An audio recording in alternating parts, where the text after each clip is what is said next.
उनका नेतृत्व देखने की जरूरत तो नहीं है। उनकी न्यूज ही देखनी काफी है। जितने घोटाले किया एमडीटीयू से हैं, ठीक है सारे। जी। तो वो जब आया ना, उसके बाद हमने देखा हमारे कॉलेज में क्या क्या हुआ, कुछ नहीं हुआ है। सिर्फ बर्बादी हुई वो तो कॉलेज कह की। रहे थे कि मैं जो स्टूडेंट्स का भला करता हूँ, मैंने A क्लास इंफ्रास्ट्रक्चर कर दिया अरे भाई हॉस्पिटल्स कुछ का, नहीं किया भाई, कुछ नहीं किया। एजुकेशन का। कहने के तो बहुत कुछ करते हैं भाई, ऐसे थोड़ी है। कहने को तो उसने मोहल्ला वो भी खोल रखे, हॉस्पिटल कौन से है वो, कि मतलब वो सीएम बना है, 2 साल टेन्योर, 2 बार टेन्योर भी रहे हैं। 3 बार तीन बार हो गया लगभग। तो कुछ ना कुछ तो करेगा ये आदमी दोबारा पावर में आने के लिए।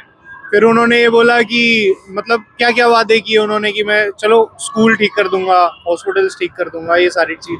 अब हमारे लिए तो ये है कि सारे टैक्स पे कर रहे हैं और हम गवर्नमेंट फैसिलिटीज भी यूज नहीं करते तो यूजुअली। जो आपके टैक्स का पैसा जाता है, चाहे जीएसटी में जाए चाहे इनकम टैक्स में जाए, हाँ। वो जब गवर्नमेंट ने, जैसे इन्होंने फ्री की स्कीम्स बहुत लाए, तो हाँ। कितना अच्छा लगा आपको कि आपका टैक्स का पैसा ऐसा यूज हो रहा है? भाई फ्री की स्कीम तो खराब है ना, देश को डुबाएगी वो तो। आपके फ्रीबीज किस लिए यूज कर रहे हैं? अब आप ये कह रहे हो कि भाई औरतों को फ्री में दे रहे हैं, या फिर औरतों को ऐसे बना दो कि नौकरी भी नहीं करनी, कुछ नहीं करना, उनको ऐसे कर दो कि मतलब सब कुछ तुम्हारे लिए, कुछ करेंगे ही नहीं ना फिर वो कुछ करेगा ही नहीं। और भाई अगर आप फ्री भी दे रहे हो तो आप वो पर्ची क्यों दे रहे हो, पिंक वाली स्लिप? किस बात की कटवानी है वो पर्ची भी? बताओ। अगर आप फ्री कर रहे हो तो वो किस बात की पर्ची है? तो क्या बताओ। यही कारण है डीटीसी इतने नुकसान में गई है? बिल्कुल भाई, आपने कभी किसी ना कंडक्टर से बात करना, किसी कंडक्टर या ड्राइवर से बात करना, आप कभी बैठो डीटीसी के अंदर, सैलरी भी नहीं मिलती, बता देंगे सैलरी आपको सारी। मार्शल भी कह रहे थे उनको सैलरी नहीं मिली है। नहीं मिलती भाई। जो पहले गवर्नमेंट जॉब होती थी, अभी वो कॉन्ट्रैक्ट पे करते हैं, उसकी भी सैलरी नहीं आती। कॉन्ट्रैक्ट पे कर दिया अभी इन्होंने सब कुछ एकदम से। डीटीसी भाई कॉन्ट्रैक्ट वही पे तो है ना। जो आधी बसेस है, जो आप फॉरेन बसेस सारी ड्राइवर वगैरह से कॉन्ट्रैक्ट। कैट्स, एम्बुलेंसेस वगैरह हैं, ये पहले गवर्नमेंट के अंदर आती थी, इसको भी कॉन्ट्रैक्ट पे कर दिया। आपके पास और जो पैसे हैं, कॉन्ट्रैक्ट पे ड्राइवर्स हैं उनको भी 2-2 3-3 महीने तक सैलरी नहीं मिलती। आपके पास अगर पैसा भी है, वो कह रहे हैं उनके पास पैसा तो पूरा आता है, वो कह रहे हैं हमारे पास लगाने की जगह नहीं। भाई कैसी बात कर रहे हो आप, लगाने की जगह नहीं तो है? Is this a mismanagement of the funds of the people? नहीं भाई, करप्शन है।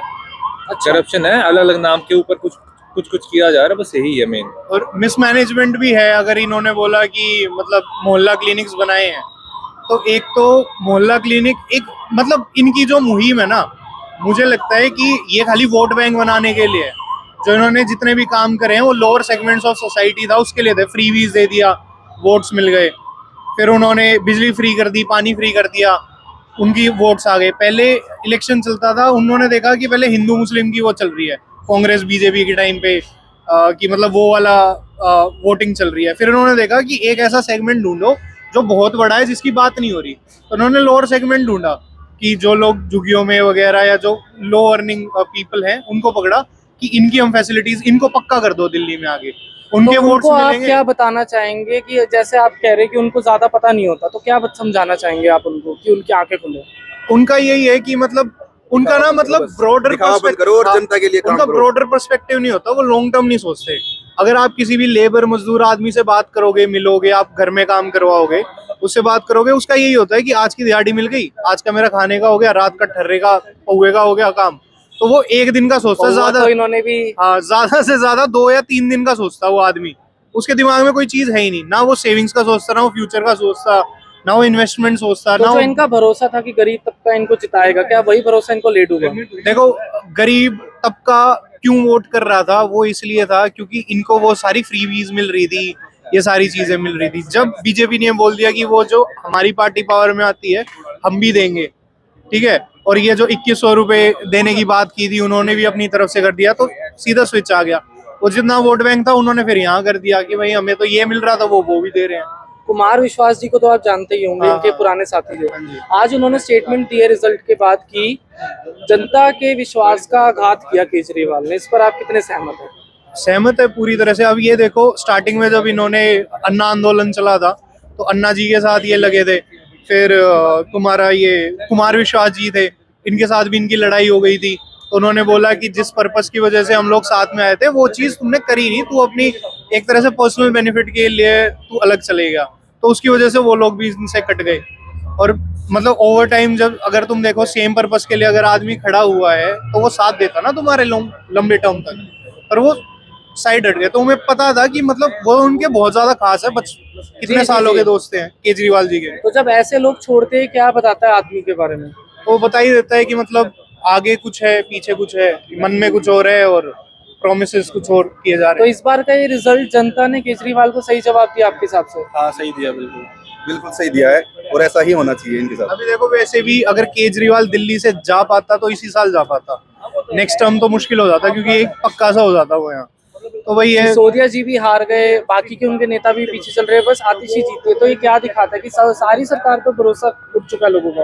भरोसा उठ गया तभी हारे है ना। पर अब देखते बीजेपी जो आएगी नेक्स्ट 5 ईयर में क्या करती है, कितनी पॉलिसीज पूरी करेंगी जो इन्होंने करी है, फुलफिल करने के लिए बोला है अपने मैनिफेस्टो में।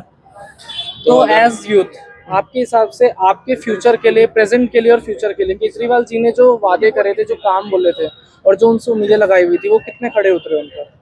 मुझे तो पर नहीं आप- लगता ज्यादा कुछ हुआ है। यूथ के लिए बस उन्होंने ग्राउंड लेवल पे सिर्फ स्कूल्स के लिए करा, यूनिवर्सिटीज के लिए इतना नहीं करा। और हमारे टाइम इंफ्रास्ट्रक्चर पे जैसे एम्प्लॉयमेंट के लिए जरूरी है। हाँ वो भी नहीं हुआ ना। अभी और आज के टाइम पे जैसे गवर्नमेंट जॉब्स तो है नहीं। स्कूलों का इन्होंने कितना बड़ा वादा किया था कि ऐसे ऐसे स्टडी की जाएगी, लेकिन हुआ क्या, बस बंदे छुरी लेके घूमते हैं एक दूसरे के पीछे। अच्छा। हाँ जी, यहाँ शाहबाद में तो तो हुआ था ना लॉ एंड बच्चे का। ऑर्डर ऐसा हाल है आज के टाइम। बिल्कुल, स्कूलों में ही बच्चे, छोटे छोटे बच्चे लेके घूमते हैं छुरी। तो ये स्कूलों तो का ये काम है। कैसी डेवलपमेंट? अब देखो डेवलपमेंट हुई है पर कुछ पर्टिकुलर पार्ट्स के अंदर, सब में नहीं हुई। अभी एक चीज देखो, पहली बात तो ये कि हम अगर डेवलपमेंट का देखें तो लॉन्ग टर्म डेवलपमेंट अगर देखी जाए, जितना फंड्स आता है, जितना मतलब कैपिटल है, एक सबसे बड़ी बात कि पॉल्यूशन के ऊपर इन्होंने क्या किया। सबसे बड़ी प्रॉब्लम तो दिल्ली की वही है। हम जैसे है, मतलब मोस्टली हम में से लोग कॉर्पोरेट में हैं, तो हम यही सोचते हैं कि मतलब दिल्ली में रहना ही नहीं है अब आगे जाके। अच्छा, हाँ, कि और मतलब ये तो दिल्ली से capital बाहर है, सर। निकलना है। हाँ, कैपिटल है, हमारा तो घर भी यही है। मैं वेस्ट मैनेजमेंट से हूँ, तो वेस्ट पता होगा कि सबसे इम्पोर्टेंट है कि वेस्ट को कलेक्ट करो और रोड पे ना डालो। आप एक रोड ऐसा बता दो मेरे को कि जहाँ पे वेस्ट ना हो। पर एनसीडी तो इनके पास ही है, हाँ, तो वही फिर भी ना, कुछ कुछ भी नहीं हो रहा ना। अभी देखो एक चीज ये है कि मतलब दिल्ली से बाहर क्यों जा रहे हैं। मेरा तो दादा परदादा दिल्ली से ही है, हम तो दिल्ली, अच्छा। हाँ दिल्ली के ही हैं। मतलब तब भी मेरी ऐसा माइंडसेट है कि मेरे को दिल्ली से निकलना है, बाहर जाना है। So has Delhi gone beyond saving? चलिए, थैंक यू सो मच।